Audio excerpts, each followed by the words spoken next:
Okey. Assalamualaikum warahmatullahi wabarakatuh dan salam sejahtera saya ucapkan kepada ahli panel kita, Cik Norianti Mahbub, Nolong Pengarah Kanan, Jabatan Pembangunan Orang Kurang Upaya, Jabatan Kebajikan Masyarakat, dan Encik Hazmin bin Hazman selaku Presiden Persatuan Mahasiswa OKU UKM, Dr. Masturah Mohamad yang akan masuk sebentar lagi. Berikutan beliau ada kelas yang perlu diuruskan. Jadi sebelum kita tajuk kita pada petang ini adalah iaitu siri yang keempat, bicara inspirasi siri 4, OKU Berdikari dan Cemerlang. Sebelum kita memulakan program kita pada petang ini, kita mulakan lebih baik kita mulakan program ini dengan bacaan kitab Al-Fatihah.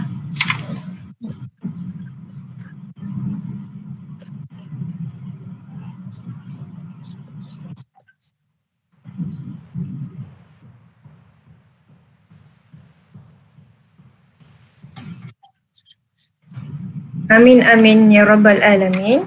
Tidak lupa juga kepada jurubahasa kita pada petang ini iaitu Cik Haryanti. Terima kasih ke atas kesudian beliau untuk hadir menjadi jurubahasa pada petang ini. Untuk makluman semua, siri keempat ni adalah siri yang terakhir untuk musim ini. Tapi insya-Allah jika ada peluang dan ruang lagi, kita akan membuat lagi satu siri yang lain daripada bahagian awal pelajar Universiti Putra Malaysia. Okey, saya perkenalkan dulu ahli panel kita yang pertama iaitu Cik Norianti Mahbub, penolong pengarah kanan, Jabatan Pembangunan Orang Kurang Upaya Jabatan Kebajikan Masyarakat. Beliau juga merupakan seorang alumni Universiti Putra Malaysia.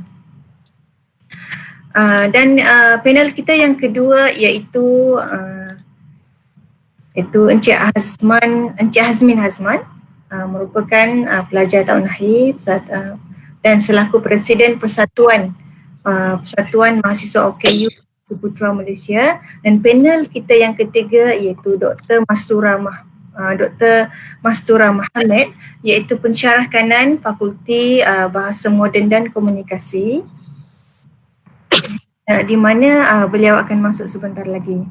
Okey, tanpa membuang masa, suka untuk saya menjemput panel kita yang pertama. Dah bersedia kan Cik panel kita yang pertama, Cik Yanti? InsyaAllah. Okey. Saya mulakan dengan soalan saya yang pertama iaitu sesuai dengan tajuk kita pada hari ini, OKU Berdikari dan Cemerlang. Saya yakin Cik Norianti ada perkongsian menarik buat semua. Jadi boleh Cik Norianti kongsikan pengalaman Cik Norianti sebagai pelajar UPM sewaktu dulu sehinggalah ke dalam dunia bekerja dengan JKM sekarang. Dipersilakan Cik Norianti. Okey, terima kasih pengurusi, seterusnya sahabat-sahabat saya yang turut serta dalam sesi petang ini. Akhirnya saya pulang ke Ganggang. Alhamdulillah. Okey, kisah awalnya saya dilahirkan sebagai saraf palsi. 36 tahun berada di Hospital Universiti Kebangsaan Malaysia untuk terima pemulihan.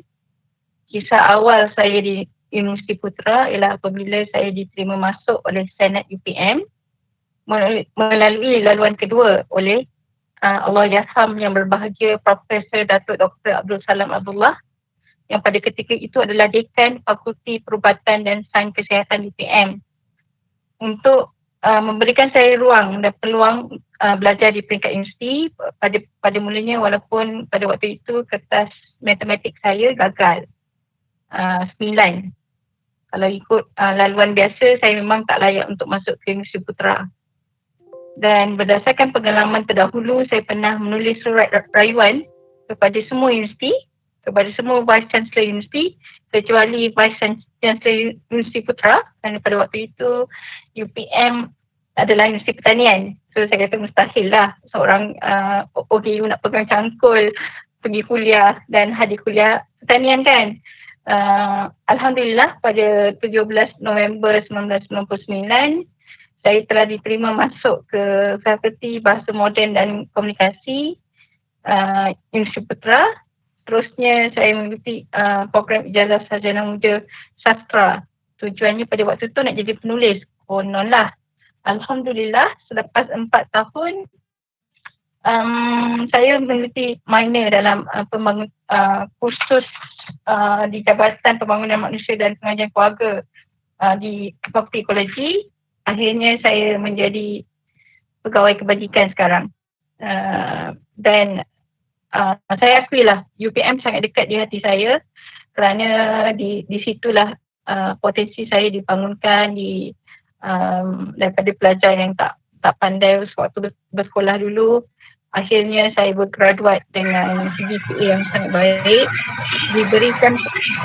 diberikan peluang untuk menjadi pimpinan mahasiswa juga. Dan akhir sekali last program yang saya buat dan pada waktu itu adalah program mendaki Gunung Kinabalu pada Malam Merdeka tahun 2004. Kisah kejayaan ini telah diberitakan dalam berita utama Utusan Malaysia pada waktu itu. Seterusnya saya dinobatkan sebagai pelajar terbaik untuk anugerah Yayasan Tengku Abdul Rahman pada tahun 2005. Dan saya sebenarnya dapat kerja sebagai penjawat awam 7 tahun selepas bergraduat. Tapi dalam cerita tersebut apa yang tidak menyebabkan saya berputus asa adalah kita mengisi setiap slot bertahun tu dengan menjadi sukarelawan. Lepas tu saya menjadi guru tuition masa-masa lapang. Walaupun saya sendiri seorang perempuan, saya selalu memikirkan apa yang saya boleh membantu masyarakat, apa yang boleh saya bantu keluarga saya. Saya tak nak menjadi OKU yang hanya mengharapkan bantuan orang lain. So nilai-nilai tambah itulah yang perlu kita fikirkan bila kita nak bekerja nanti. Bila kita nak bekerja, kita mesti ada satu sikap determination atau kesungguhan. Walaupun kadang-kadang memang limitasi tu pergerakan ke atau kognitif kita ke atau keluarga kita ke, keuangan ke, sepatutnya yang menjadi satu dorongan untuk kita terus berjuang, bukan sekadar mengharapkan saya dah kurang upaya, orang kena bantu saya. Sebab menjadi OKU tu memang dah takdir Allah, but pilihan kita untuk hidup sebagai OKU tu adalah pilihan kita. Kita nak hidup macam mana? Macam orang lain je kan. Naik bas pergi kuliah biasa je. Cuma limitasinya saya pakai tongkat, limitasinya saya pakai kursi roda. Macam tu. Tapi kemahuan saya sama, nak ada kereta, nak ada rumah, nak ada keluarga, nak pergi berjalan. Itu je yang saya boleh definisikan sebagai berdikari. Itulah, ada kemampuan keuangan, orang boleh beli makanan mahal, saya boleh beli makanan mahal. Jadi nilai-nilai itulah adik-adik perlu fikirkan di universiti dan fikirkan nilai tambah.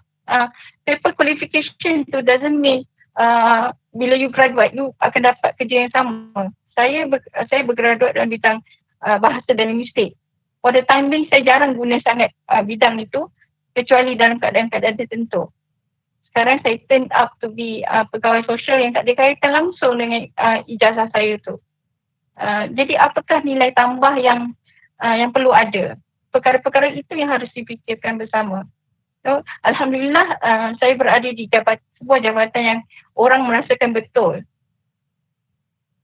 Saya pun memikirkan perkara yang sama. Tapi bila you bekerja dalam situasi masyarakatnya hampir 90% normal, kemampuan kita untuk deliver kerja kita atau task kita tu hampir sempurna macam orang lain. Tak boleh kata saya kurang upaya, markah saya 80A. Dia tetap pergi pada 90A atau 95A atau 93A, macam itulah lebih kurang. Tapi bagaimana nak mencapai ke arah itu, itu yang kita perlukan support system kadang-kadang daripada majikan, daripada keluarga, daripada rakan sekerja, daripada diri sendiri lah. Yang paling penting diri sendiri. Saya akui, saya bukanlah orang yang paling cemerlang, nak kata cemerlang tu tak. Di UPM sendiri berkali-kali saya jatuh, berkali-kali saya naik bas dan saya pernah jatuh dekat fakulti bahasa moden sebab naik tangga je. But itu bukanlah penghalang untuk saya tak pergi kuliah. Saya teruskan pergi kuliah walaupun kadang-kadang buka. Tapi bagaimana selepas tu saya memberitahu dekan dan semua pensyarah saya, akhirnya mereka buat special accommodation atau penyesuaian yang lain.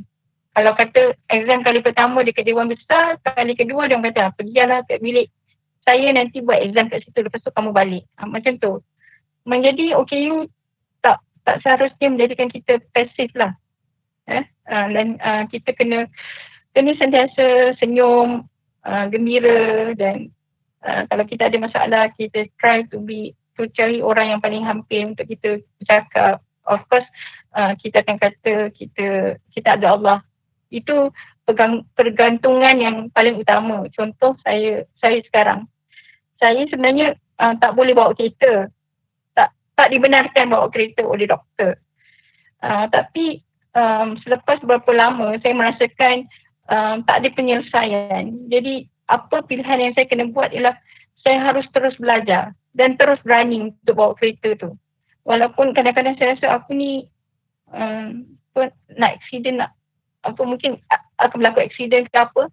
Tapi seperti sahabat baik saya selalu sebut, tak apa, tawakal pada Allah, Allah akan jaga kamu.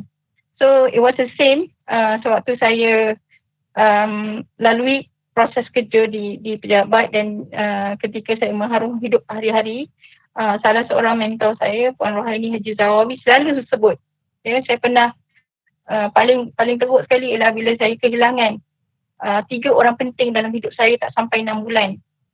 Arwah tok, arwah ayah, arwah pakcik saya yang mana mendukung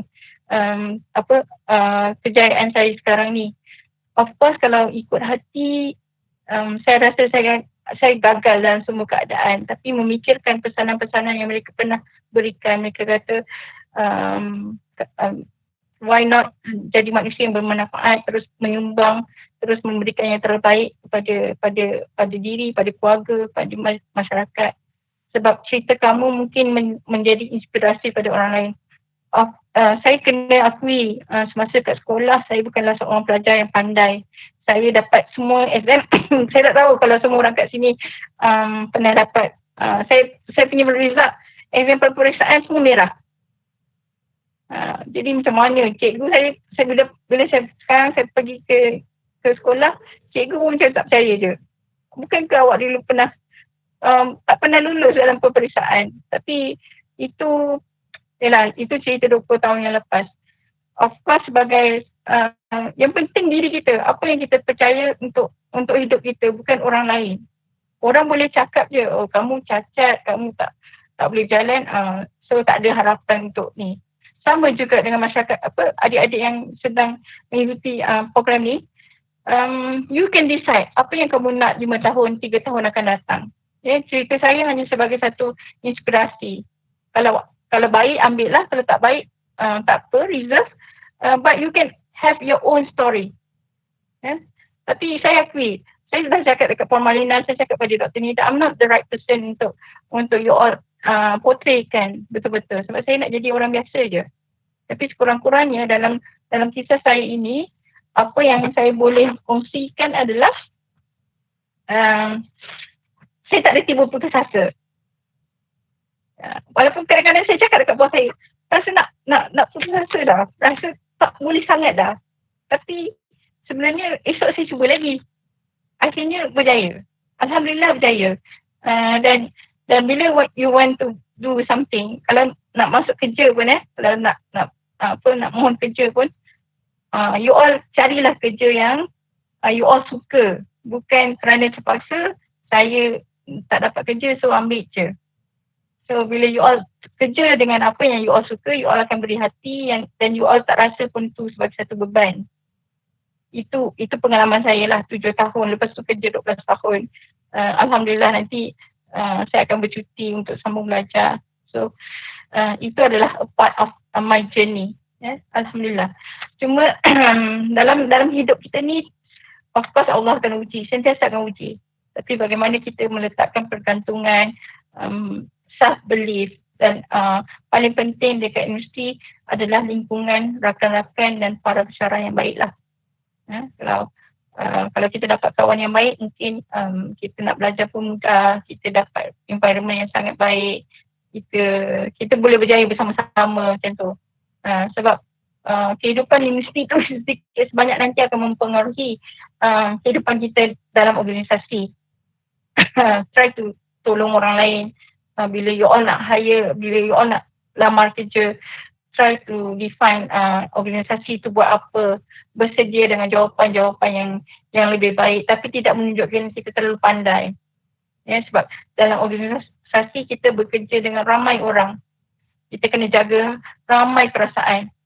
So kadang-kadang dalam proses untuk kejayaan dalam kerjaya itu, kita akan jumpa dengan ramai orang, jumpa dengan pelbagai jenis bos, dan kita kena sabar. Kalau OKU setiap kali sustainable, dia akan kata, oh saya OKU, bos marah sehari, dia pun tak mampu nak tahan, dia pun kata, oh sebab saya OKU 3 hari dia MC macam tu. But kita memang kena kuat, sebab kadang-kadang as a boss ni dia guide, tapi guidance dia tu pelbagai cara. Sama lah dengan pensyarah. Ada pensyarah, dia kata, you all carilah sendiri 30 buku, baca. Dan because kita pelajar universiti kan, kita kena gain knowledge. Kita bukan dengar semua daripada pensyarah dan ikut. Kita memang kena study, kena bersedia banyak perkara. Jadi perkara-perkara inilah menjadi sebahagian daripada rencana hidup saya. Tapi saya selalunya saya ada lingkungan lain lah. Saya ada mentor, ada 2-3 orang yang saya admire, dan saya cuba ikut cara mereka. Bukan ikut lah, saya cuba melihat sikap-sikap apa yang mereka ada, nilai-nilai amanah, nilai-nilai kebaikan yang mereka ada. So saya cuba buat untuk diri saya. Bukan sebab saya nak tunjuk baik. Just like a simple thing. Kadang-kadang kita pun lupa. Orang bukakan pintu, apa yang patut kita cakap? Terima kasih kan, kat lift pun, dekat tol pun. Tapi kadang-kadang kita lupa. Even though kita nampak orang tu OKU, aku nak patut tanya ke tak? As a layman, sepatutnya kita tanya, puan perlukan pertolongan? Ada apa-apa yang boleh saya bantu? Kind of lah, yang lately ni saya rasa semakin kurang kita dapat. Kita tengok dalam budaya masyarakat kita lah. Jujurnya sebegitu.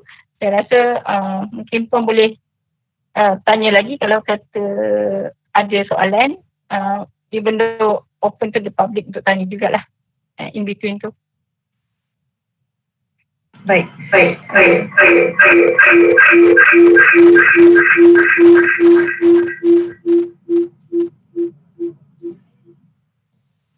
Okey, baik. Terima kasih kepada Cik Nurianti atas perkongsian yang saya rasa bukan sahaja OKU, tapi orang normal pun boleh mengambil iktibar bagaimana untuk berdikari sama ada dalam dunia belajar ataupun di dunia pekerjaan. Okay. Dan seterusnya saya ingin bertanya kepada Encik Azmin. Encik Azmin merupakan seorang pelajar sains bioperubatan. Seorang hebat ya, Presiden Persatuan OKU, mahasiswa OKU, juga aktif dalam pelbagai aktiviti anjuran bahagian ahli wadah pelajar. Boleh kami tahu di sebalik semua kecemerlangan Encik Azmin tersebut, bagaimana Encik Azmin mengatasi kekurangan yang ada pada Encik Azmin? Sebab semua sedia maklum, komunikasi adalah faktor penting dalam aktiviti seharian. Boleh Encik Azmin kongsikan? Assalamualaikum. Saya Azmin. Saya belajar yang mana? Okay. Sebelum saya start apa ni, saya adalah masalah kebenaran. Dan saya pun baru tahu saya OKU masa umur saya 19, masa dekat mesej. So masa kat situ saya tak tahulah kehidupan OKU, tapi sebab OKU saya sebenarnya dari kecil sebenarnya, daripada saya dilahir dan dapat masalah OKU ni. Tapi apa yang pentingnya adalah sebab saya dengar cerita pada puan sebelum ni, dia cerita memang dekat dengan saya. Sebab sebelum ni saya ada meeting kawan-kawan OKU terduduk, dan ada orang normal tanya, apa pengalaman pahit yang boleh awak cerita? Semua orang tunjuk ke bawah. Sebab saya cakaplah, peratus itu orang kawan-kawan yang lain yang okey, semua ada masalah. Bukan masalah, maksudnya alami masalah yang sama sebenarnya. Jadi, saya nak ceritalah yang pasal kenapa saya semalam masa taat macam ni. Saya adalah seorang kanak-kanak yang suka beria nak dapat cita-cita yang tinggi. Dan saya semangat semua lain macam. Dan saya tanya mak saya, kadang-kadang, Mama, ni nak jadi model boleh tak, Mah? Boleh jadi artis tak, Mah? Kadang-kadang. Tapi masa yang sama, masa umur saya tahun 6, saya dekat sekolah kebangsaan Bandar Sungai Buaya, Rawang, Selangor. Satu hari tu cikgu tanya, apa cita-cita kamu hari ni? Tanya orang ramai. Tanyalah kan. Jadi saya angkat tanya, saya berdiri, saya nak jadi angkatawan. Memang excited betul kan saya masa tu. Tapi apa yang sebalik yang terjadi, semua orang gelap saya. Semua orang, sebab saya seorang yang suka rakam visual, daripada mendengar. Saya suka kopi apa. Masa tu saya boleh teringat semua gelak-gelak orang dengan bibir dalam keadaan macam menghina, dalam keadaan bibir berkata-kata yang tidak sepatutnya. Walaupun saya tak dengar dalam masa yang sama. Masa tu barulah saya rasa saya tak patut menjadi angkatawan kot. Saya kena jadi seorang yang duduk dalam bilik, tengok-tengok, tak payah berkata dengan orang, tak payah berkawan dengan orang. Tak ada kehidupan.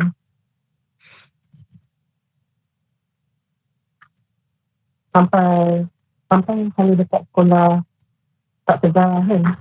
Semua pengenaan, semua ejek dan mengejek tu ada. Walaupun saya tak dengar, tapi saya boleh tahu bibir orang berkata macam mana. Sebab saya boleh faham bahasa mulut orang. Dari situ saya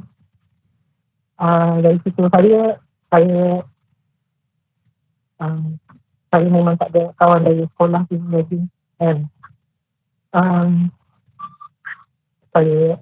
apa yang saya boleh buat bila saya berusaha diri sendiri. Tapi tak ada orang tolong saya. Kecuali lah keluarga saya. Masa tu memang gelap lah bagi saya. Nak berkata pun tak boleh. Nak berseronok macam dulu-dulu kanak-kanak pun tak boleh. Saya rasa takut nak menghadapi semua masalah tu. Tapi apa yang penting dalam kehidupan saya ni adalah saya ambil dulu step untuk mengambil ilmu. Semua je, apa-apa ilmu. Tapi dalam masa yang gelap macam tu, takkanlah nak ambil ilmu nak happy je tak. Saya ambil ilmu macam mana nak belajar bio, nak belajar kimia, matematik kan. Dengan diri saya sendiri. So, memang masa gelap macam tu, saya buat sendiri. Saya boleh kata saya buat sendiri, iaitu macam saya pinjam buku cikgu kan. Dengan keadaan malu, dengan rasa tak ada duit masa tu kan. Pinjam buku cikgu. Kadang-kadang masa awal tahun, kan ada buku tulis, diorang buang ke sampah kan. Saya ambil, saya koyak yang selai yang diorang dah tulis, saya koyak, saya buang. Ambil yang buku yang kosong lagi tu, okey. Tahun depan boleh buat kan. Sebab masa tu saya tak boleh nak dengar orang kata dah. Masa tu memang walaupun saya masalah kedengaran, memang dia tak berpancing lah masa tu. Jadi masa tu saya buat sendiri kan. Saya pergi sekolah pun bawa buku banyak-banyak. Walaupun saya tak tahu saya kerja. Saya tengok online. At the same time, walaupun saya dapat result bagus, saya rasa result saya bagus macam SPM. Tapi saya tak rasa happy pun dengan kehidupan saya. Masa dekat mesin kelas ni, saya happy sangat. Masa tu patutnya saya tak nak tak nak berkawan lah. Saya nak buat tangkap ilmu je semua ni. Tapi matematik saya belajar semua benda. How to learn, how to talk, how to listening our time. Semua benda saya belajar. Kawan-kawan saya ajar macam mana nak masak sama-sama. Masak sama-sama pun saya tak pernah dulu. Macam mana kan. Macam mana nak sorry tak dengar. Masa dekat metik saya banyak belajar macam mana how to communication dengan orang macam biasa-biasa je macam kawan-kawan. Tapi benda tu saya tak dapat masa sekolah dulu. Sebab saya alami macam masalah besar masa sekolah. Semua tak boleh nak cakap, tak boleh nak dengar semua orang cakap. Orang lain memalukan saya. Orang lain menghina saya walaupun keadaan macam memalukan saya. Saya kan gemuk, saya hitam dulu. Botak ulat tu kan. Masa metik tu saya belajar banyak. Saya terima kasih sangat kawan-kawan saya masa metik. Dan masa UTM, saya cuba yang saya berganda. Saya cuba macam-macam. Masa saya kat sekolah, saya tak pernah cuba, saya cuba. Saya jadi macam, saya cuba. Okey, aku nak jadi penyanyi. Dulu kan masa aku dekat sekolah, aku tak boleh jadi penyanyi. Jadi penyanyi walaupun pekak macam mana pun. Kan? Jadi pelakon. Apa kata saya tanya dekat kawan-kawan yang siapa pernah berlakon. Tanya macam mana nak berlakon, masuklah. Pelak pentas kan. Walaupun saya tak berlakon, saya jadi backstage. Saya tanya-tanya orang kan.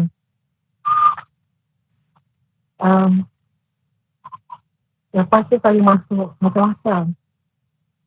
Saya memang cakap lah. Dan sampai sini, saya rasa bangga diri saya. Saya jadi ahli saintis. Dulu saya tanya mama kan. Tanya mama boleh tak menjadi ahli saintis? Boleh, Hazim, boleh. Boleh. Jadi, sekarang, aku jadi ahli saintis. Ahli saintis saya sebabkan. Cuma aku tak jadi angkatawan. InsyaAllah akan datang mungkin nak jadi angkatawan. Allah. Saya rasa sampai kalau boleh saya nak jadi angkatawan, saya naik atas pentas. Saya cakap nama saya Hazmi. Saya adalah yang budak yang otak masa dulu tak ada orang yang nak dengar saya. Dan nanti sekejap lagi saya nak naik saya angkatawan. InsyaAllah saya boleh cakap macam tu depan orang ramai yang dulu-dulu yang kawan yang suka-suka belakang saya, yang hina-hina saya. Saya pun nak tengok ekspresi diorang dulu macam mana. Tapi kalau nak jadi kawan pun tak apalah. At least dalam hati saya rasa selesa sangat. Kalau boleh dalam hati saya nak penuh dengan kebanggaan dengan impian saya yang dulu yang tak pernah tercapai. Saya nak buat tolong orang yang lain yang susah dulu.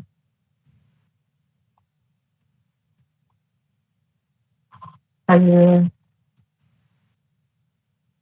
nak buat macam-macam apa yang saya boleh buat masa sekarang. Walaupun saya sepak, walaupun orang lain ada okey apa, kita tak boleh lambangkan dia sebagai kita kena lekat kat dahi kita okey. Kadang-kadang kita kena simpan supaya kita boleh bangkit diri kita dengan nama kita Hazmi atau nama apa pun boleh. Kat situ kita boleh bina sama-sama kalau kita boleh berjaya sama-sama. Kat situ sebelah saya adalah keluar daripada kotak yang kita rasa macam Teruskan Jasmine. agak kalau saya kita kena keluar daripada kotak kereta sebenarnya. Kalau kita duduk di tempat yang bersama. Siapa kita? Kita bukan haiwan ke atau yang lain-lain. Kita adalah kita. Nama kita hari ini. Nama orang lain, bangsa ini. Itu yang saya kadang-kadang terima kasih kat family saya, mama, papa, baby, aboy, abang. Sebab kalau diorang tak ada, memang saya tak hidup lah ni. Memang saya putus asa forever. Saya terima kasih kawan-kawan saya dekat musik, dekat MCU. Dan saya terima kasih dekat persatuan pentas sebab bagi saya hidup karir saya sendiri. Terima kasih dekat kelas saya biomed walaupun saya teruk nak buat assignment tapi saya jalan juga. Dan saya terima kasih pada siapa-siapa kawan saya yang pernah jumpa saya bagi pesanan. Saya bersyukur sangat. Memang tak cerita sebab at least kita ada kawan baik. Kita boleh kalau kita pimpin sama-sama. Bukan kita kena pandai pilih tau. Walaupun kita yang mana pun kita kena tahu juga cara mana nak berkawan. Walaupun keadaan macam mana pun jadi.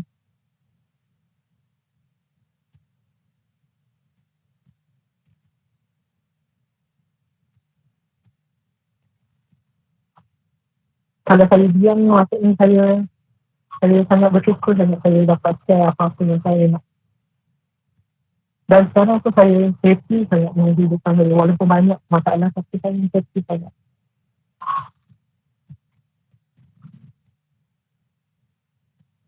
Dan kawan-kawan yang lain, kawan-kawan kita normal ke okey je. Jangan rasa kita kat bawah sangat.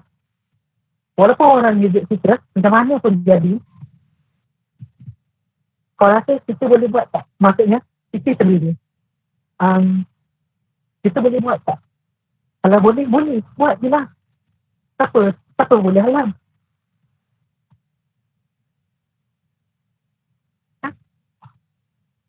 Jadi kat situ, itulah faktor sebenarnya. Saya bangkit sebab bukan pasal akademik apa. Sebab kawan-kawan saya yang fokus saya juga kadang-kadang. Akademik itu sebab saya dah efektif masa sekolah cuma tak ada komunikasi, tak pandai nak ada orang kata. Jadi kat situ saya banyak belajar how macam mana nak hidup dengan cara kita sendiri. Bukan ikut orang. Dan soalan tu bagaimana mengatasi kekurangan. Sama je macam saya beritahu tadi.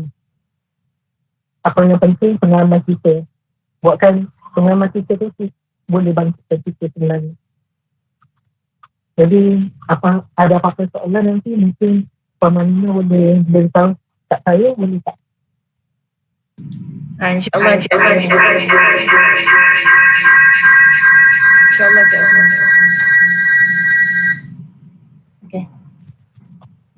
Okay.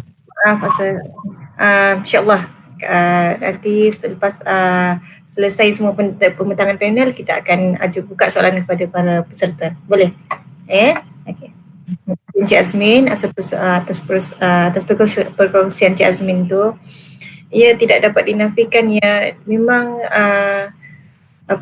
memang kita tak dapat nafikan memang wujud perasaan-perasaan, wujud emosi-emosi yang tersentuh ini. Apalagi daripada perkongsian Cik Azmin tu, diharap bukan sahaja Encik Azmin, malah orang lain juga kita sama-sama cuba memahami di antara satu sama lain. Kita berkongsi udara yang sama, tempat yang sama, tempat belajar yang sama.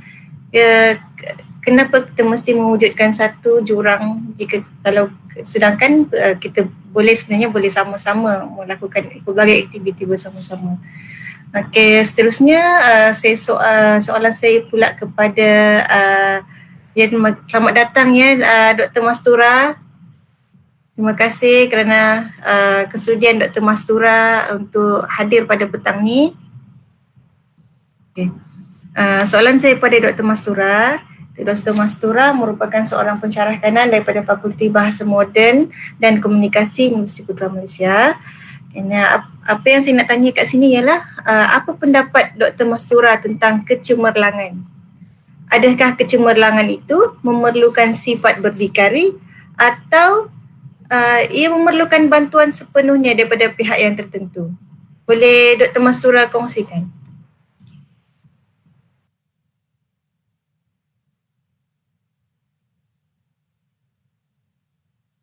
Assalamualaikum. Boleh dengar ke? Dr. Mastura. Ya, saya. Boleh dengar ke? Sebab internet di bilik saya ni dia tidak berapa jelas. Jadi saya nak tanya dulu, boleh dengar ke semua? Assalamualaikum. Jelas Dr. Mastura. Waalaikumsalam. Okey, terima kasih kepada Puan Malina yang dan bahagian hadirin pelajar yang sudi menjemput saya. Tentang soalan puan berkenaan kecemerlangan tu, sebenarnya bila kita nak jadi cemerlang, kita tak boleh melakukannya seorang diri. Walaupun perlu ada ciri-ciri berdikari. Berdikari tu memang perlu. Macam tadi Cik Puan Yanti cakap tentang tidak berputus asa. Macam tadi Cik Hazmin cakap pasal mencuba sesuatu yang baru di luar kotak. Itu adalah salah satu sifat macam mana kita memupuk sifat berdikari di dalam diri sendiri, betul? Bila kita tak berputus asa, bila kita sentiasa berfikir di luar kotak, bila kita sentiasa ingin melakukan yang bukanlah lain daripada orang lain, tak. Maksudnya apa yang kita nak usahakan tu, kita akan usahakan sampai jadilah. Macam tadi Cik Azmin cakap, lagi pada aku tak jadi penyanyi, tiba-tiba aku belasah jadi penyanyi kan. So benda tu memerlukan satu sifat yang aku nak berdikari, aku nak cuba buat. Saya nak cuba buat, saya nak cuba mencapainya. Okey, sifat berdikari tu memang penting. Tapi untuk cemerlang, tak ada istilah cemerlang kalau kita cemerlang sorang-sorang. Itu bukan cemerlang namanya. Ya, tapi tidaklah dikatakan cemerlang itu hanya mengharapkan bantuan orang lain.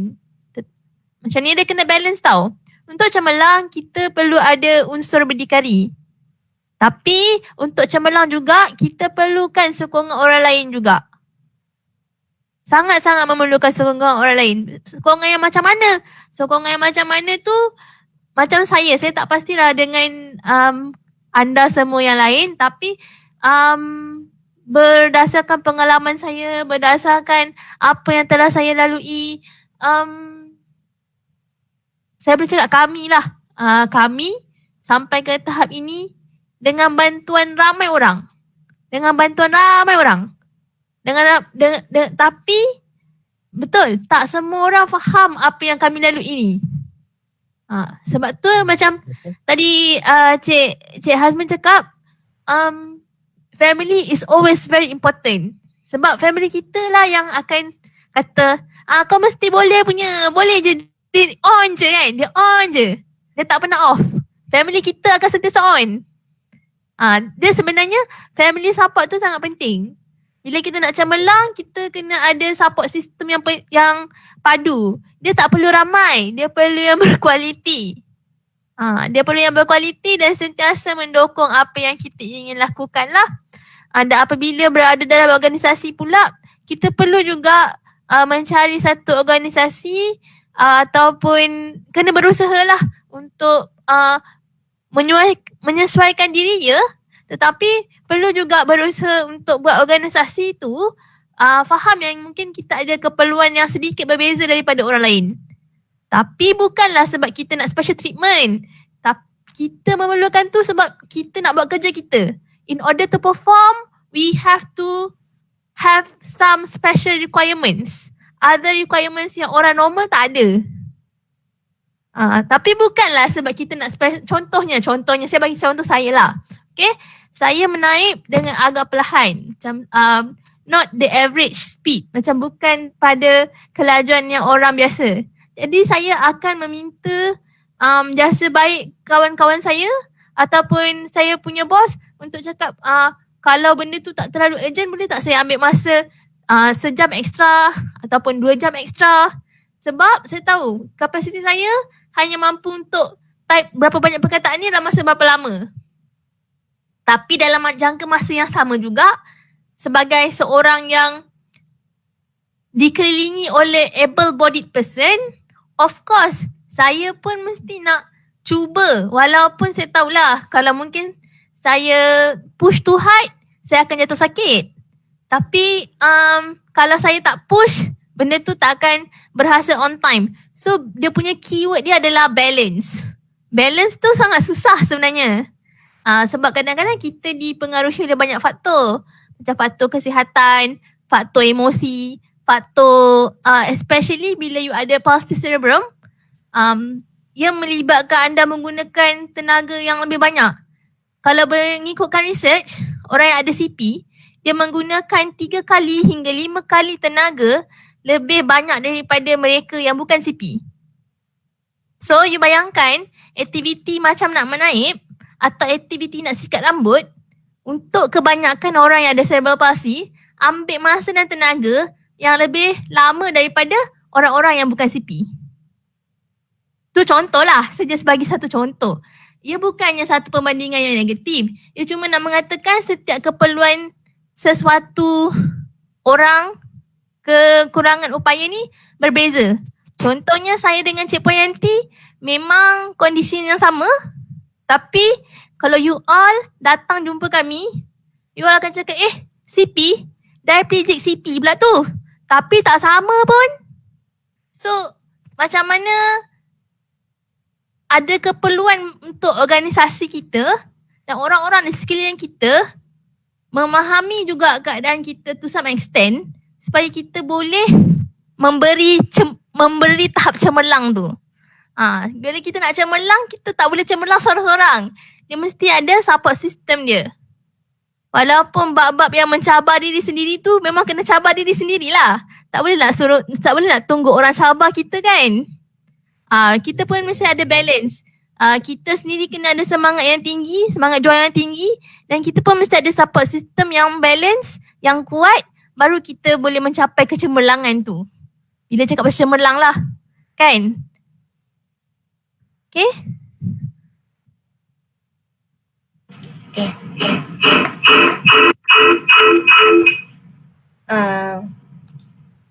Baik, Dr. Mastura.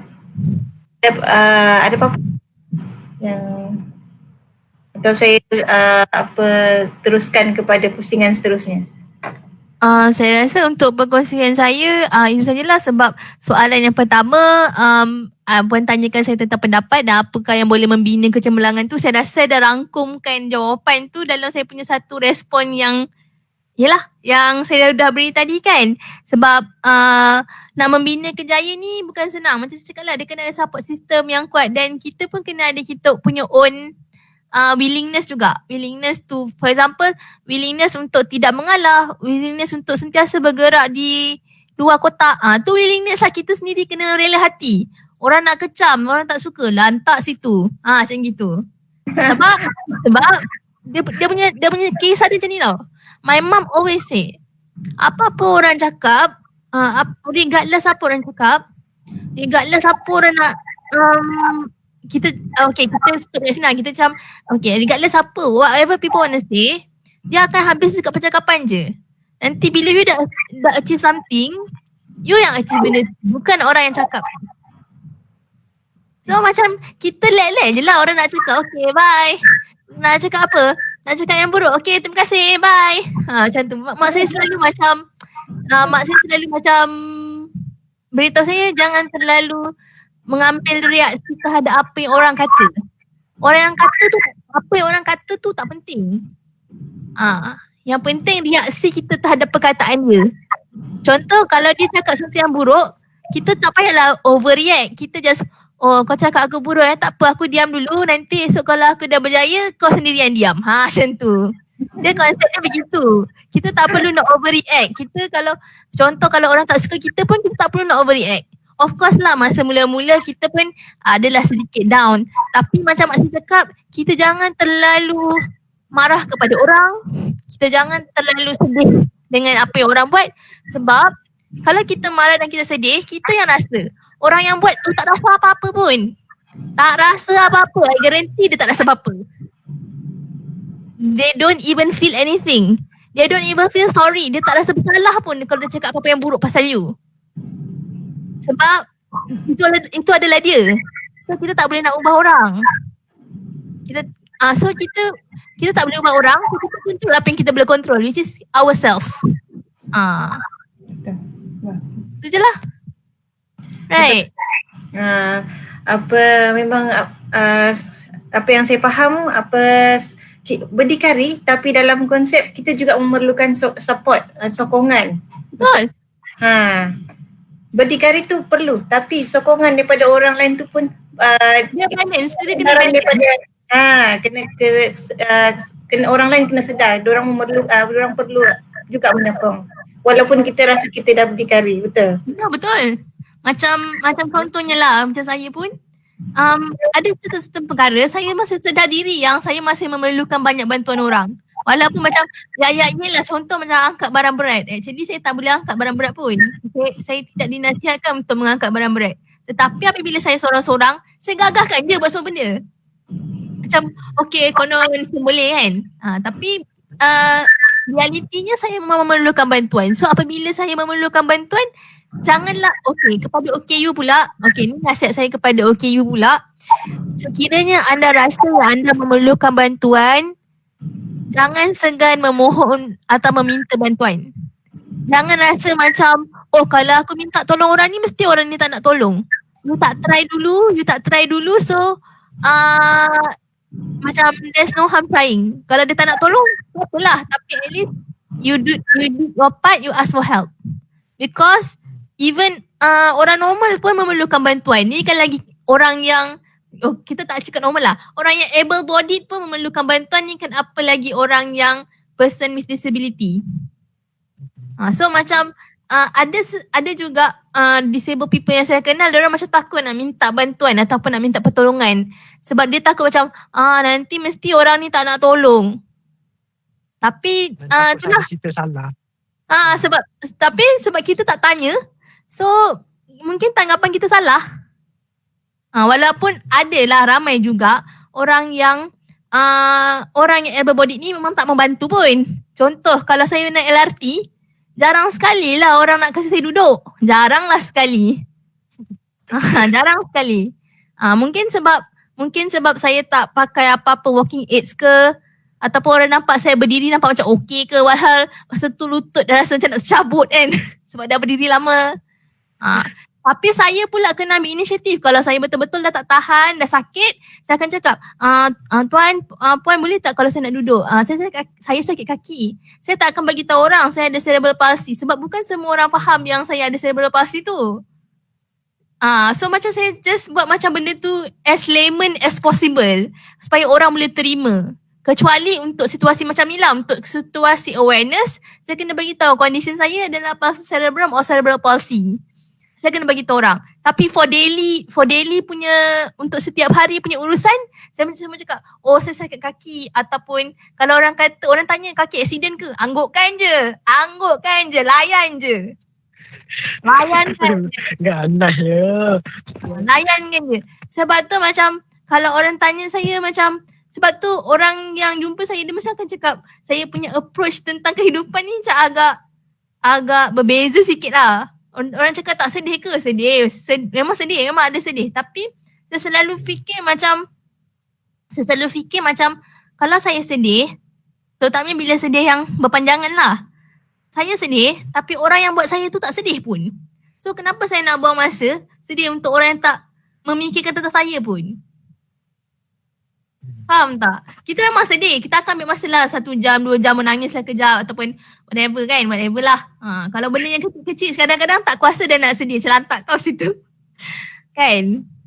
Tapi memang semestinya macam dia kena ada macam tu. Dia kena ada macam mekanism di mana macam kawan saya cakap tu, mungkin saya punya coping mechanism.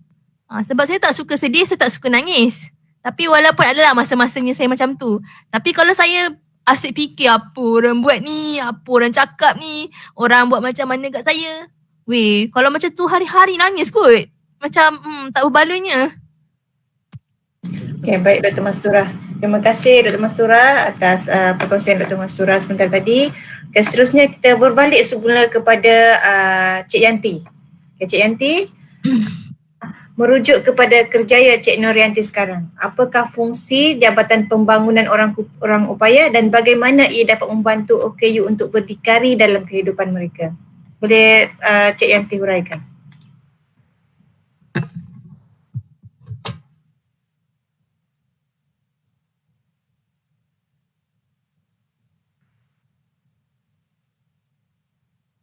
Cik Yanti,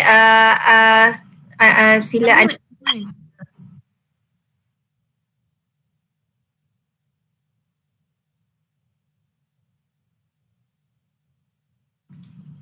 Cik Yanti, Cik masih belum unmute Cik Yanti. Okay. Sorry, terima kasih Dr. Mastura dan pengurusi. Untuk di jabatan tempat saya bertugas sekarang, sejarah awal penubuhannya berdasarkan Akta OKU 2008. Jabatan artinya Jabatan Pembangunan bagi Orang Kurang Upaya yang bertanggungjawab bagi pendaftaran OKU. So semua pendaftaran bagi orang kurang upaya itu mesti melalui Jabatan Kebajikan Masyarakat. Di jabatan ini juga ia bertanggungjawab untuk memberikan perlindungan, rehabilitasi, perkembangan dan kesejahteraan secara sepenuhnya kepada orang kurang upaya. Jabatan ini diwujudkan pada 1 September 2008. Ia adalah cetusan kepada kebangkitan golongan orang kurang upaya bagi menuntut hak dan peluang sama rata kepada mereka di negara ini. Kementerian Pembangunan Wanita, Keluarga dan Masyarakat bersama Jabatan Kebajikan Masyarakat telah merealisasikan impian serta OKU di Malaysia dengan mewujudkan Jabatan Pembangunan OKU. Namun kita bersetuju juga bahawa jabatan ini perlu sentiasa ditambah baik perkhidmatannya, skop perkhidmatannya, dan saya selalu cakap dekat rakan-rakan saya, dekat bawah saya, Jabatan OKU sepatutnya menjadi satu jabatan yang betul-betul membangunkan potensi OKU from zero to hero. Sama macam dekat universiti lah. Macam mana UPM berjaya melahirkan Dr. Mastura, saya sendiri, bila bercerita pasal Dr. Mastura tadi, dia kata lantak pilah apa orang nak cakap. Saya pun pernah ada pengalaman yang sama di UPM. Bila orang tanya 4 tahun tu apa yang berlaku pada you, saya tak pernah beritahu apa tu cerebral palsy. Saya kata saya naik motosikal jatuh dan bertongkat. So dia orang pelik, 4 tahun bertongkat. Akhirnya pada hari terakhir masa graduasi, saya beritahu saya alami kecederaan otak sejak lahir dan mengalami cerebral palsy. So recently untuk jabatan ini bantu OKU berdikari, kita ada 2 perkhidmatan yang saya rasa boleh didapatkan di Pejabat Kebajikan Masyarakat daerah yang terdekat, ialah perkhidmatan job coach. Iaitu perkhidmatan yang menggalakkan pekerjaan yang berkekalan kepada orang kurang upaya untuk pasaran yang terbuka. Pasaran terbuka ni macam menjadi penjawat awam ke, ya. Maksudnya mereka kena bersaing sama macam orang lain. Pergi temuduga, lulus temuduga. So perkara-perkara ni boleh dilaksanakan dengan OKU tu pergi ke Pejabat Kebajikan Masyarakat daerah yang terdekat, tanya adakah saya boleh mendapatkan perkhidmatan job coach ni. Sebab OKU ni dia punya ability tu tak sama dengan orang lain. Jadi kesesuaian pekerjaan tu sangat perlulah. Nanti especially dia nak kena sustain dalam kerja tu. Tapi apa yang saya boleh lihat, OKU ni memang dia setia lah. Dia bila dia diberi guide yang betul, mendapat sokongan pekerjaan yang betul seperti saya di jabatan ini, sebenarnya saya bertugas sebagai Sekretariat Majlis Kebangsaan bagi Orang Kurang Upaya, iaitu satu majlis yang tinggi memberi nasihat kepada pihak kerajaan tentang keperluan dan apa yang hala tuju pembangunan orang kurang upaya di Malaysia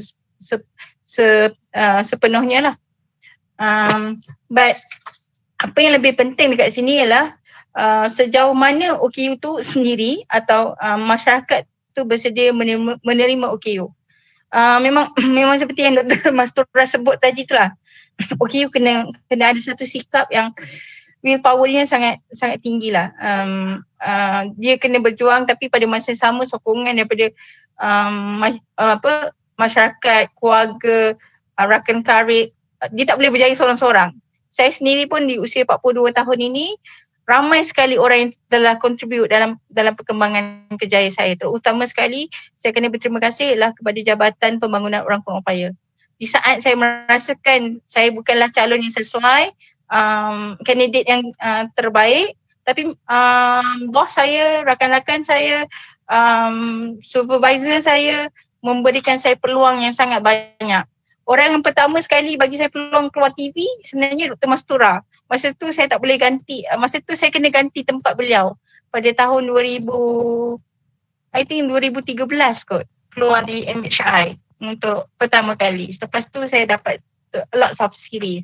Cuma saya selalu memikirkan sebab saya nak jadi orang biasa. Bukan OKU is a part lah. Menjadi cerebral palsy adalah satu pengalaman hidup, tapi saya nak hidup kehidupan yang sama macam orang lain. Saya boleh berjalan ke mana-mana saja yang saya nak. Saya boleh berbelanja dengan kemampuan keuangan yang saya ada, buat pilihan. Hidup is about buat pilihan, macam Nazmin cakap tadi, dia nak jadi angkasawan.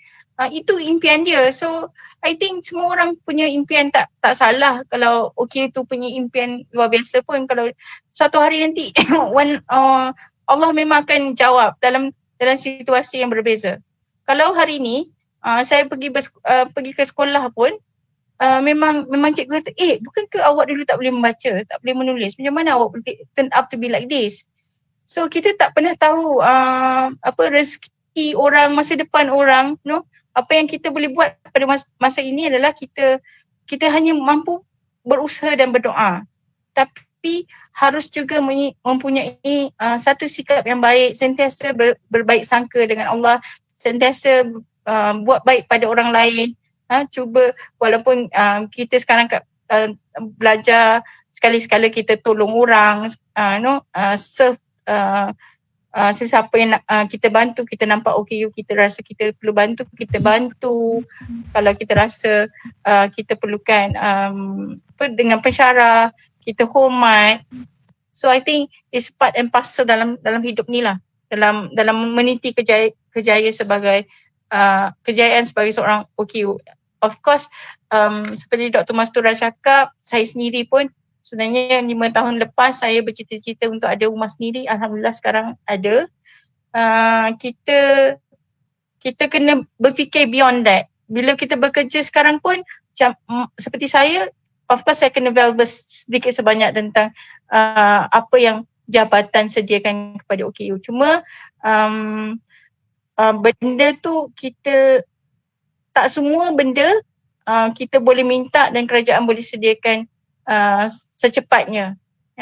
Apa yang lebih penting adalah pertama kita berusaha, and then the second tu akan datang kemudian. Bantuan-bantuan daripada pihak kerajaan tu datang kemudian. Tapi of course saya sendiri pun merasakan bahawa relevannya ada Jabatan Pembangunan OKU, sebab dulu masa saya sekolah, lepas sekolah saya tak tahu nak pergi mana. Apa yang sepatutnya saya buat? Bagaimana keluarga saya nak dapatkan maklumat apa yang sepatutnya saya boleh dengan result sekian, apa yang boleh saya belajar. Tapi sekarang ni dengan adanya ramai pihak multi sektoral mengambil kira tentang kebajikan OKU, maka banyak laluan yang boleh dilalui untuk bantu OKU capai cita-cita dia, kan? Dan paling penting sekali ialah masa kecil tu, kalau dia perlu dapat intervensi, dia kena dapat intervensi lah. Mungkin ramai lagi di luar sana boleh jadi macam Dr. Mastura, boleh jadi macam Nazmin, kan? Lebih kalau dapat intervensi yang betul lah. Mungkin memang betul ada pelajar yang memang cemerlang, tapi kita tak dapat cari benda-benda macam gitulah yang seharusnya masyarakat juga berperanan untuk membantu. Dia bukan tengok je, kesiannya anak ni. Okay, sebab as parents, as orang dewasa,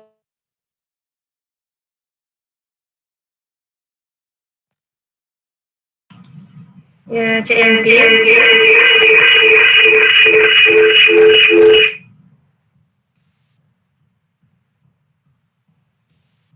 Cik Yanti mungkin ada sedikit gangguan video di tempat Cik Yanti ya. Okay, kita tunggu sehingga Cik Yanti kembali semula. Okay. Seterusnya suka saya untuk meneruskan soalannya kepada Cik Azmin. Apakah makna berdikari bagi Encik Azmin dan nasihat Encik Azmin buat OKU di luar sana? Silakan Encik Azmin. Berdikari ya. Soalannya agak susah. Sebab saya pun jenis suka minta tolong orang, tak cuba ni. Tapi apa yang berdikari saya terhadap saya diri sendiri untuk orang OKU adalah, yang pertamanya adalah jangan rasa malu nak bertanya. Jangan rasa malu nak bertanya ke orang. Macam tanya simple-simple, awak dah makan ke belum? Jom kita makan. Macam tu je. Sebab macam saya ada masalah komunikasi juga sebenarnya. Sebab saya nak dengar orang cakap balik pun, saya suruh orang tu repeat balik. Sebab masalah kan, masalah pendengaran. So yang tu pertama. Yang kedua, jangan takut buat salah. Kita kena berdikari cara kita nak buat benda tu. Kita kena berdikari buat benda kerja tu. Tapi jangan rasa takut buat benda tu salah. Betul kan? Jangan rasa takut bersalah je lah. Sebab apa, senang katalah, saya buat semua kerja pun semua salah. Yang seharusnya adalah saya tanya balik orang tu, betul ke saya buat? Sebab kita kena tanya balik, orang betul tak kita buatnya, salah ke betul? Kalau orang kata salah, kita tanya balik, apa part yang bahagiannya mana salah. Jadi kalau orang yang bagus, kita boleh dengar adalah dia balas balik cara apa yang kita salah tu, dia terang balik caranya betul. Yang itulah. Yang ketiga, kita jangan rasa rendah dan kita jangan rasa tinggi sangat level kita. Walaupun kita ni okey macam mana pun, kita jangan rasa duduk bahagian tu. Kita kena duduk yang optimum supaya kita, masa kita kat bawah, kita jangan jatuh sampai level dulu. Kalau kita dekat above, jangan kita dongak hidup kita sampai kita tak tahu orang kat bawah kita ni akan menghina kita. So macam tu lah berdikari saya macam tu. Sebenarnya kalau dalam organisasi, dalam organisasi senang je sebab saya adalah presiden.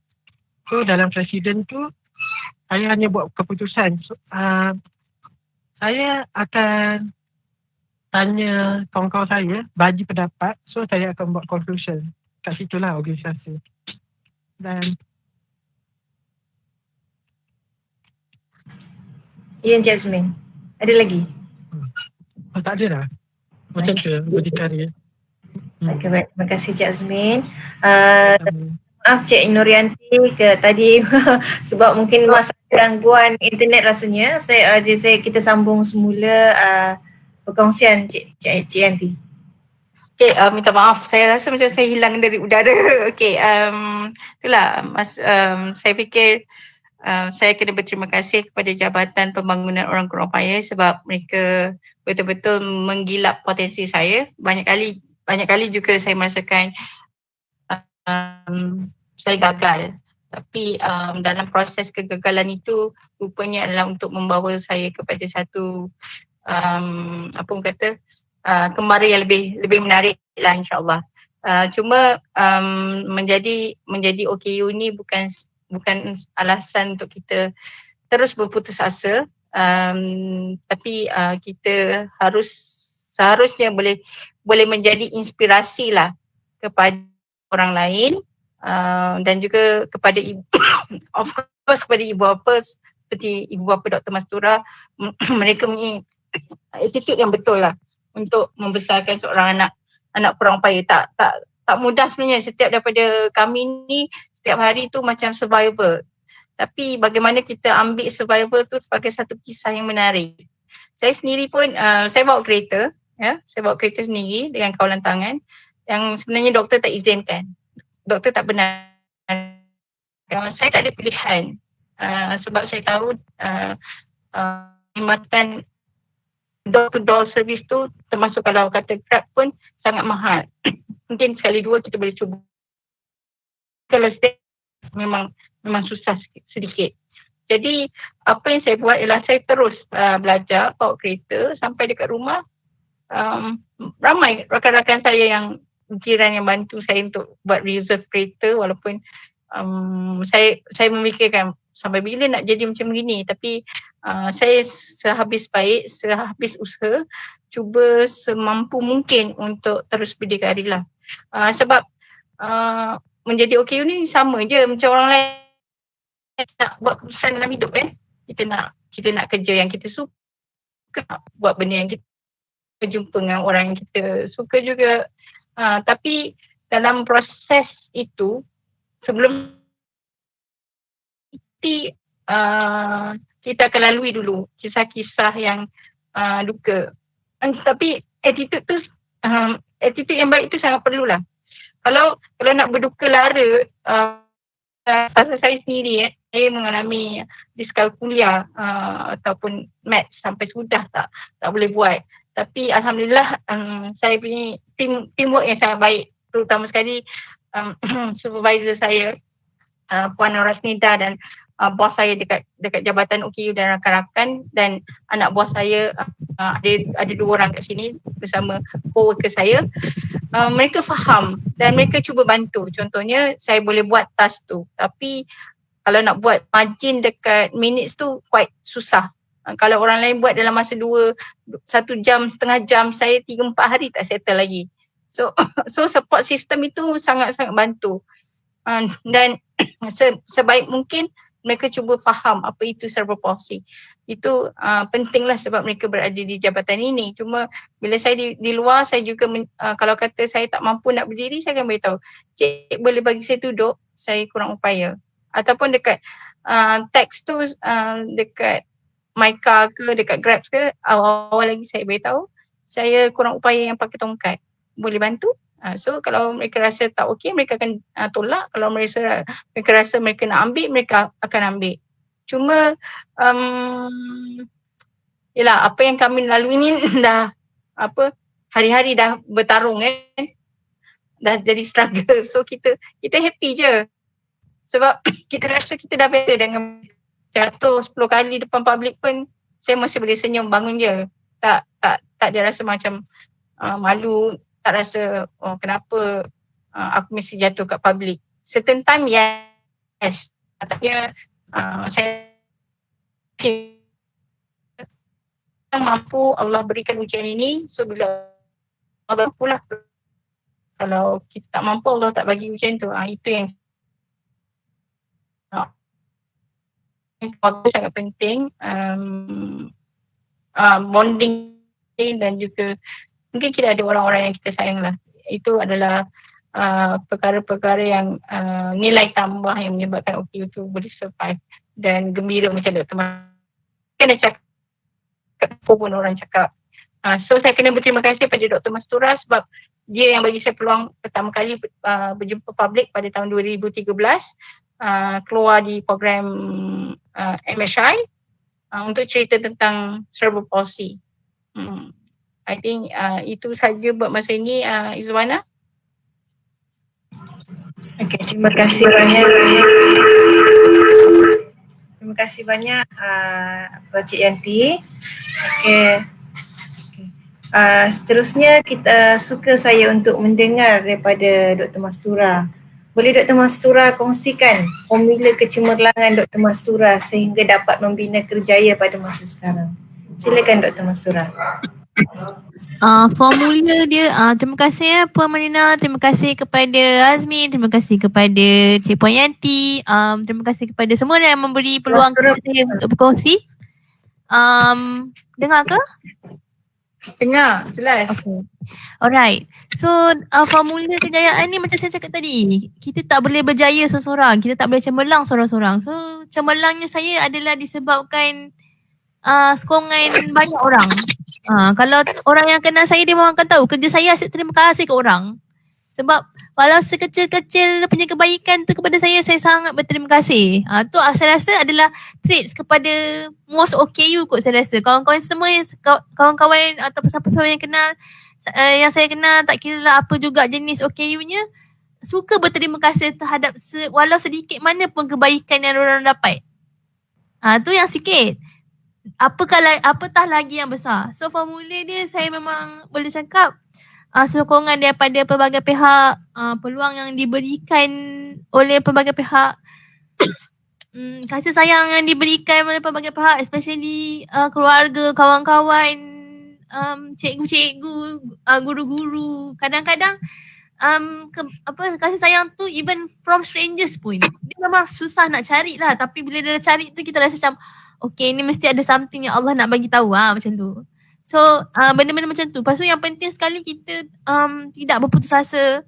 Macam saya dulu, saya pernah masa saya nak apply kerja, saya rasa dari segi rejection tu 30 kali kena reject kot. So it's not a good story to share, but things like sebab sebenarnya without the rejection saya pun tak tahu yang rezeki saya adalah sebenarnya kat sini, di sini. Walaupun saya tak pastilah berapa lama rezekinya di sini, tapi saya macam follow the flow je. Maksudnya bila dah kena reject tu, kita cari peluang lain. Kita jangan macam, of course lah kita layak untuk bersedih kerana rejection. Of course kita layak untuk bersedih. Tapi adalah tanggungjawab kita juga untuk keluar daripada kesedihan tu. Sebab kalau kita tak keluar daripada kesedihan tu, tak ada siapa yang akan keluarkan kita. It's our responsibility. Kita tak boleh nak harap keluarga kita ke, kita tak boleh. Of course kita akan selalu beritahu Allah tolonglah aku, keluarkan aku daripada segala kesusahan. Kita akan sentiasa lah. Dan satu lagi benda yang saya nak kongsi yang saya rasa penting adalah sentiasa bergantung harap kepada Allah lah. Kalau you orang yang bukan Muslim, sentiasa percaya Tuhan tu ada. Sentiasa percaya yang Tuhan tu akan menolong kita, walaupun contohnya apa yang kita nak tu kita tak dapat sekarang, mungkin kita akan dapat benda tu 5 tahun lagi, 10 tahun lagi, ataupun mungkin Allah akan ganti dengan yang lagi baik lagi. Macam tu kita percaya je benda tu, dengan syarat kita sentiasa berusaha, kita sentiasa tak putus asa, dan kita sentiasa pertama berterima kasih, kedua tak berputus asa, ketiga ingat kepada apa-apa rezeki tu Allah yang punya dan dia yang bagi. Tu je lah dia punya foundation dia. Sokongan orang, berterima kasih walaupun sekecil-kecil. Of course lah kita tak berputus asa, ada 4 lah kot kan. Dengan pergantungan kepada Allah. Maknanya 3 human related and 1 is of course, even though it's 1 but it's the most important, is your relationship with Allah. Saya rasa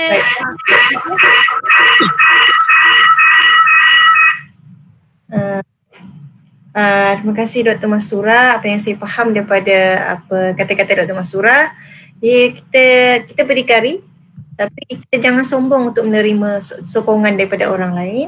betul. Hubungan kita dengan Allah Subhanahu Wa Taala, betul? Okey.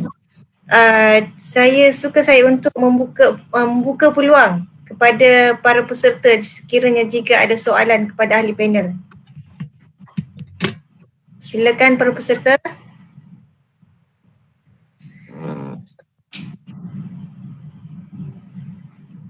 Tanya je. Rugi ya jika tidak mengutarakan sebarang pertanyaan. Sebab bukan selalu kita berjumpa dengan orang-orang yang hebat, orang yang cemerlang, orang-orang yang sangat bermotivasi dalam kehidupan diorang. Sometimes walaupun kita bukan Dr. Mastura kata kita yang able ni, kita pun sometimes kita akan berdepan dengan masalah hidup, kita down. Dan kita sebenarnya kita mengambil contoh tu bukannya hanya kepada orang-orang yang ternama saja. Mungkin ada orang di sekeliling kita yang boleh kita jadikan inspirasi untuk meneruskan kehidupan. Betul. Dan saya rasa saya ingin Soalan? tambahlah sikit. Memang inspirasi tu berada di mana-mana. Inspirasi hidup kita ni berada di mana-mana dan tak tentu siapa-siapa je. Betul, betul.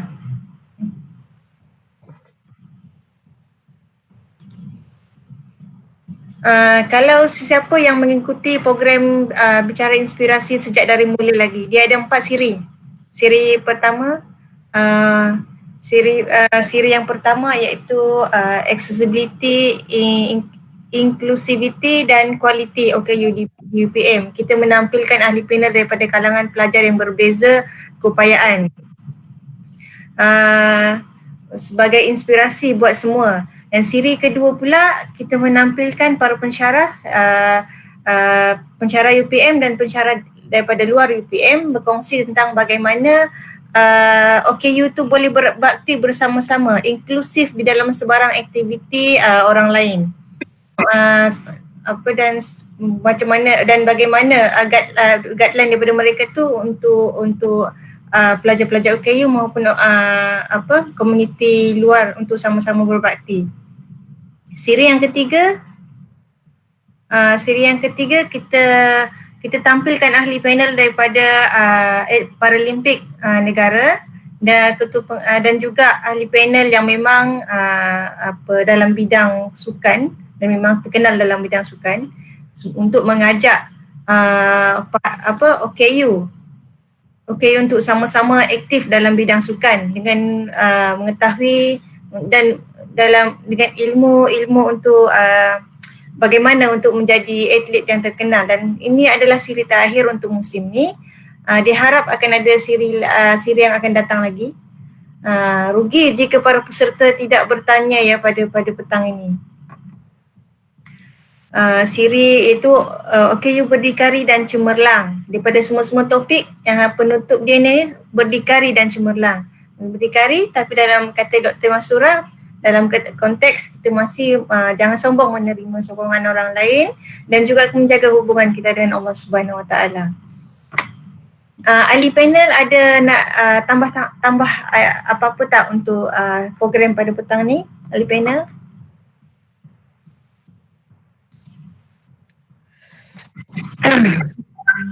Saya tambah sikit lah ya. Cik Yanti. Ini untuk semualah. Saya boleh kongsikan begini. Setiap orang ada impian, setiap orang ada cita-cita. Teruskan dan fikirkan yang baik-baik saja. Dalam perjalanan tu of course akan ada ups and down. Tapi yang paling penting ialah jangan berputus asa. Because seperti yang Dr. Masrura sebut, Allah sentiasa ada. And believe me, bila kita minta tolong Allah, even though for the simple thing, sure Allah akan bantu. So doa banyak-banyak, senyum, dan memberi, apa orang kata, kalau boleh hidup tu memberi erti pada orang lain jugalah. Itu saja. Terima kasih Cik Yanti. Cik Azmin. Okey, kalau dari saya, sebab saya pelajar, so saya cakap macam simple je lah. Mula-mula saya masuk UPM pun saya takut nak masuk persatuan sebab saya nak belajar je. Tapi lepas kemudian saya seronok masuk persatuan. So mana-mana student ke mana pelajar OKU ke mana-mana masuk je program. Main bantal je masuk. Ambil je seronok dia. Sebab yang tu je lah kan. Jangan rasa kecewa kalau ada gagal tu ada datang kat kita. Kita buat gagal tu kita boleh berjaya naik tangga. Lepas tu jangan rasa rendah diri. Buat je apa-apa yang kita nak. Sebab believe yourself sebenarnya. Saya pun percaya diri saya walaupun saya ni, saya ingat saya boleh jadi polis, boleh dengar dari jauh. Tak boleh. Tapi saya percaya saya boleh dengar dari jauh walaupun saya pekak. Jadi percaya diri sendiri. Happy together. percaya yang orang yang kita boleh dipercaya, contoh family, kawan-kawan, karib kita.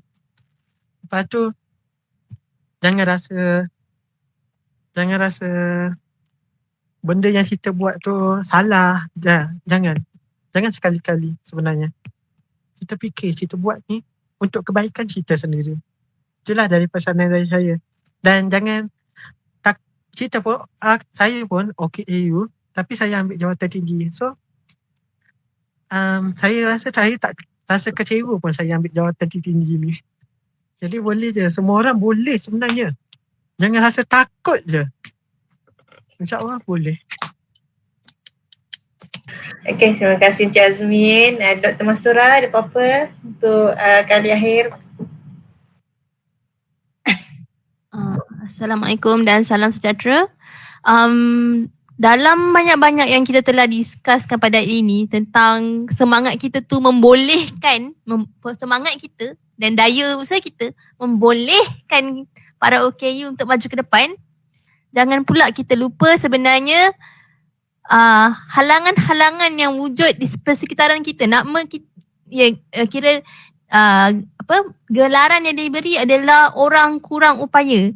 Dia jadi kurang upaya bukan sebab dia kurang ability, dia memang ada kekurangan dia, tetapi yang lebih besarnya adalah bagaimana masyarakat mewujudkan halangan dari segi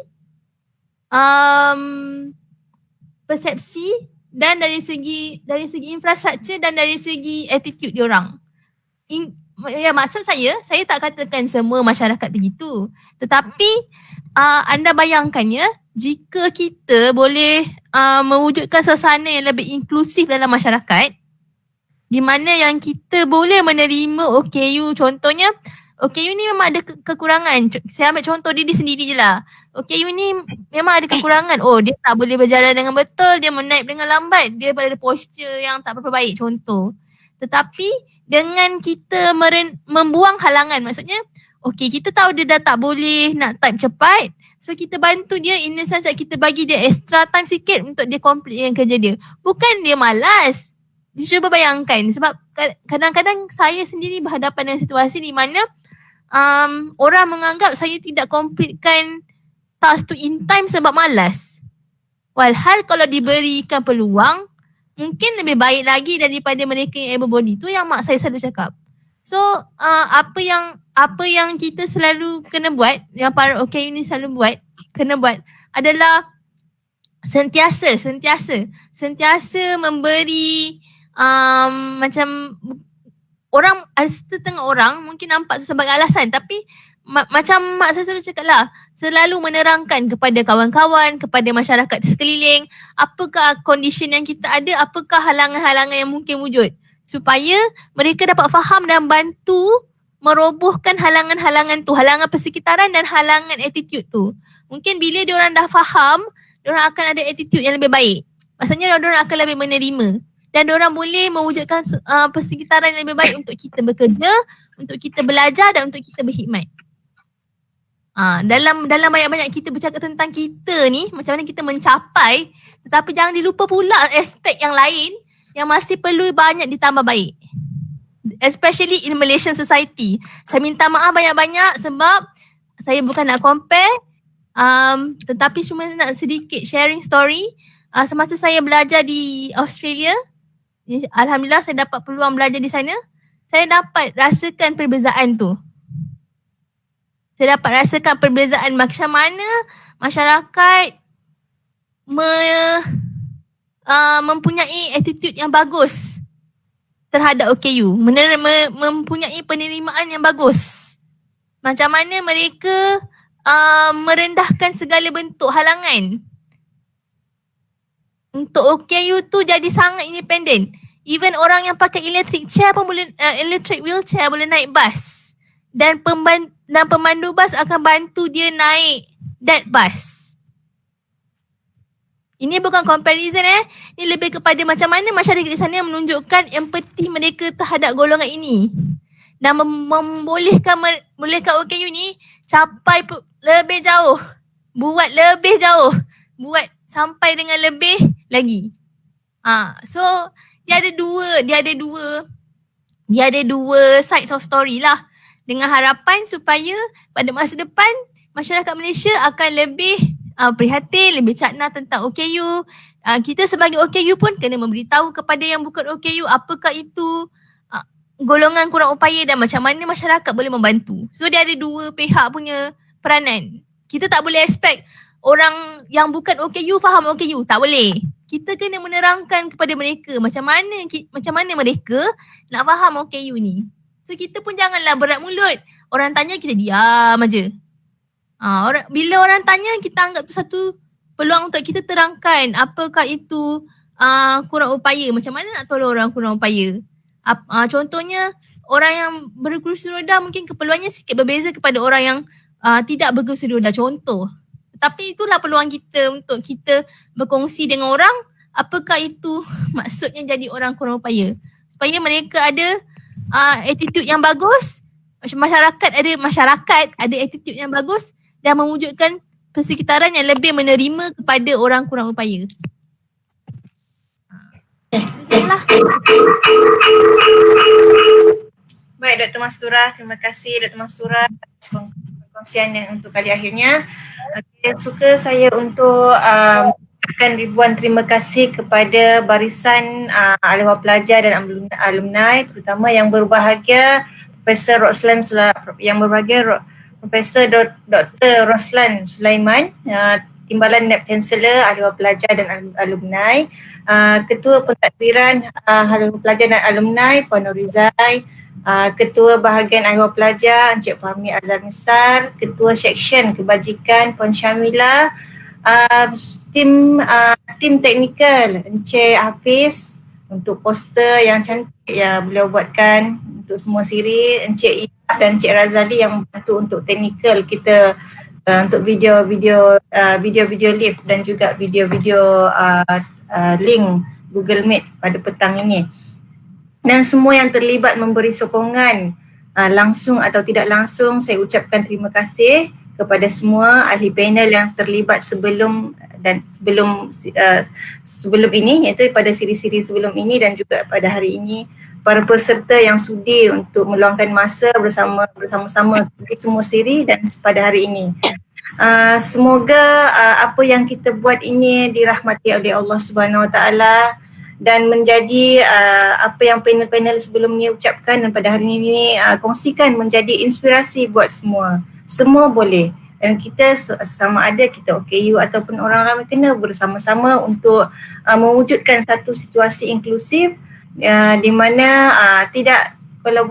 di mana tidak ada halangan untuk bersama-sama beraktiviti dan melakukan sesuatu apapun perkara dan aktiviti yang kita jalani sehari-hari.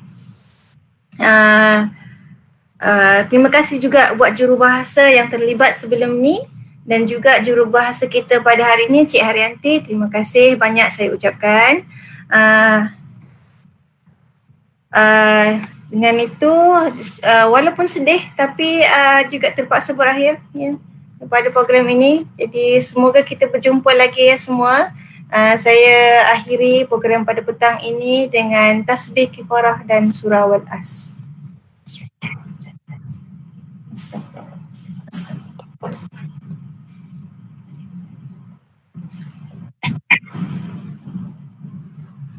Ya, terima kasih. Assalamualaikum warahmatullahi wabarakatuh dan salam daripada saya. Waalaikumsalam warahmatullahi.